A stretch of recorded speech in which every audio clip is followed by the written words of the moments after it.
एखादा गरीब याचक जर श्रीमंताच्या दारामध्ये काही मदतीसाठी भीक मागत असेल ना, सावकार खूप अडचणीमध्ये आहे हो सावकार,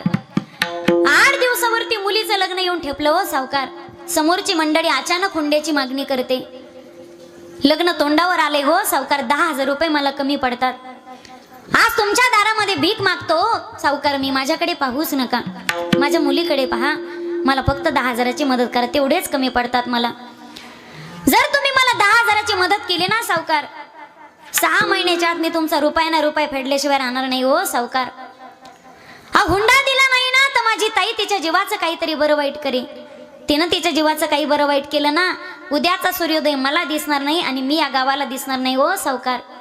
माझ्याकडे 1 एकर जमीन आहे हो, पण 2 मुलं आहेत ना, त्यांचे शिक्षण चालू आहेत, ती गहाण ठेवावी ना तर त्यांच्या भवितव्याचा प्रश्न